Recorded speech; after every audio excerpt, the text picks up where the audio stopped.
Hi, everybody. It's Ken Iverson back here in Kent, Washington, USA.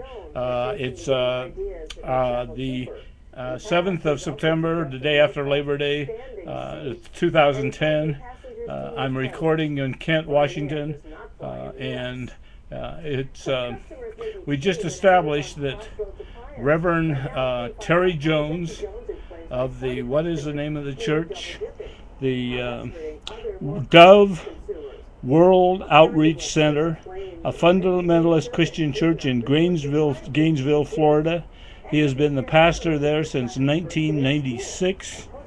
It's a wonder he's made it this long.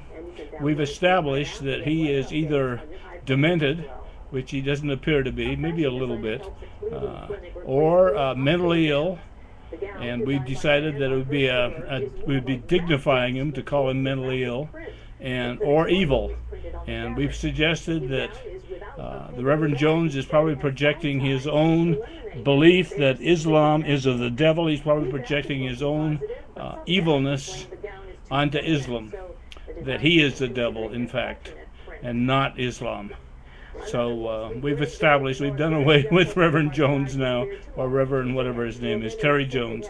We've done away with him, so let's get on to something else. Something I want to talk about, and this is related to what I did over the weekend on the police killings, the 4 police killings in the Seattle area, the Puget Sound area of the Great Northwest. Let me turn the television down here. Coming up here tonight, as we mentioned, the storm is losing its strength as it... Okay, there we go. I'm back. Sorry about that. That was bothering me. Let me put my headphones on here too, just to make sure we have the sound. I think it'll probably come through anyway. We'll see on the preview. I want to talk about the killings as it relates to someone you may or may not have heard of. I'm sure that when I mention his name, in connection with the killing of the 4 police officers in Lakewood, I believe last April, then you'll know who this is. His name was Maurice Clemmon, and you hear about what an evil man he was, and that is just taken for granted. And I want to give a little different take on Maurice Clemmon. Maurice Clemmon was a black man, and he admittedly, there's probably little doubt, I won't even say alleged murder of the 4 police officers in Lakewood. He did kill them, there's no doubt. And he in turn was killed by a cop here, or by a policeman in Seattle a couple of days later. In the early morning hours, the policeman turned around. I say cop, that gives away.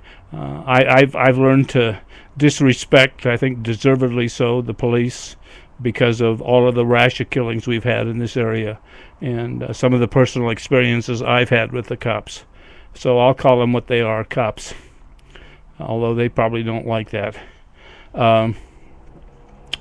Maurice Clemmon was incarcerated from a very early age. He had a long criminal history, and the latest incarceration was in Arkansas.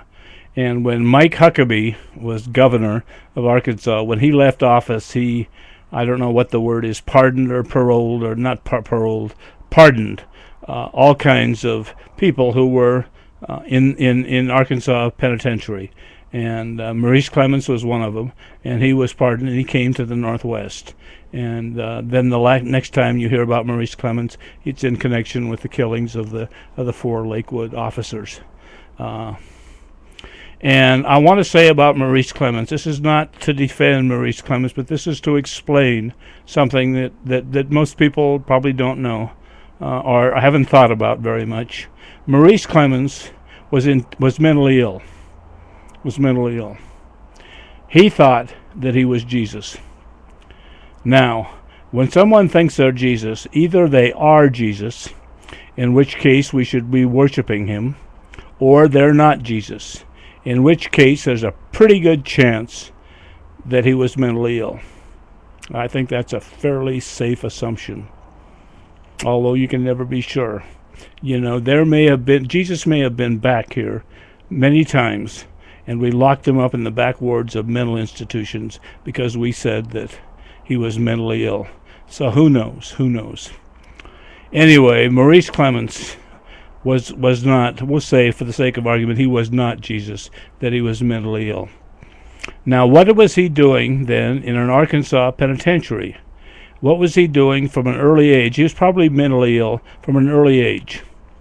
What was he doing being incarcerated? Why wasn't he in a mental health facility? Why wasn't he being treated? You get into the prison system, and it's a well-known fact that in the prison system you learn to be a criminal. If you weren't a criminal before you went in, and you learn to be a criminal, and that's one of the arguments for segregating out the young offenders and not putting them in adult prisons. There was a case, I remember when I worked for the Legal Aid Society, the first case that I ever had to research for my attorney was a Gerald Galt case. You can look it up. And Gerald Galt was a young man, and I believe that he was being treated as an adult. And I think I have this right, as I remember. And he wasn't, the argument ran that he should have been treated in the juvenile system because he was being treated as an adult, and that was unfair to him. It was an infringement on his constitutional rights for equal justice or for peer justice. That was the Gerald Galt decision. And that was back, I worked for the Legal Aid Society in 67, so that was, and I started, it was probably in the summer of 67, Gerald Galt. Anyway, so Maurice Clemmon was incarcerated, and prison guards, when a person's incarcerated, when they're mentally ill, the prison guards aren't trained as mental health counselors. They don't know how to detect someone who's mentally ill. That's not their job. The prison guard's responsibility is to keep order, is to make sure that there's order in the prison, and they check for such things as contraband, drugs. And that's another thing that we'll talk about maybe in the next segment. Maybe I'll do another one tonight on drugs. My belief that all drugs should be legalized, that we should do away with the prisoning of drug offenders and clear out the prisons. We won't have to build new prisons. Over 50% of the people who are in prison now are because of drug offenses. We'd give the prison guards, the people who work in prison institutions, would give them honest work to do instead of running around checking on, making sure that the prisoners don't have contraband, that they're sneaking in on visits from their family, and that. So anyway, we'll talk about that in another thing. We could save millions by abandoning the war on drugs and clearing out the prisons. I'll do that right now. Why don't we? Just make this aside. Clearing out the prisons, taking the prison records and expunging the drug-related offenses so that people can get jobs. People who have been in prison now, when they come out, they can't get jobs. I have a friend who has a stepson. He can't get a job.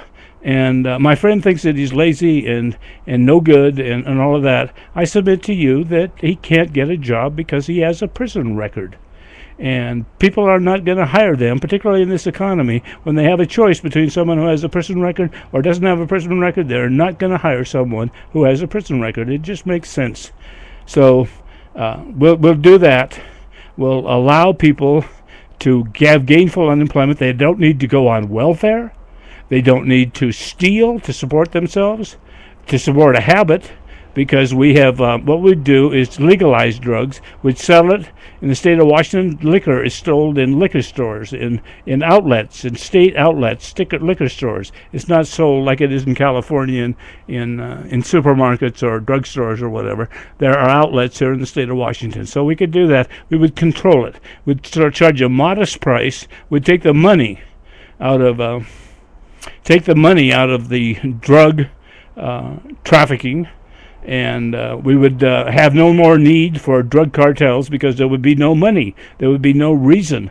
We would sell drugs to whoever wanted it for a modest fee, and we would charge a tax on that to establish treatment centers for the people who wanted to get off of drugs.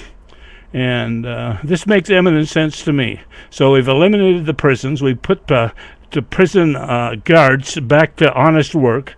We have taken the reason for stealing, breaking in and entering to get money for drugs. We've taken that away by making the price modest. It's available. And what else can we do? So this makes eminent sense to me, and it makes too much sense. You probably agree. We're not going to do this. Probably not in my lifetime. Eventually, we'll get around to it. In the state of Washington, here they're talking about legalizing marijuana. Well, that should have been done 50 years ago. But I'm talking about all drugs: heroin, meth, cocaine, the whole thing. Because people are going to use them. People medicate themselves. We talked about this in another video.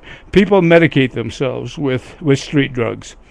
They could get it from their doctors, tranquilizers and antidepressants and mood elevators and mood stabilizers and all of that. They could get them from their doctors, but that's expensive.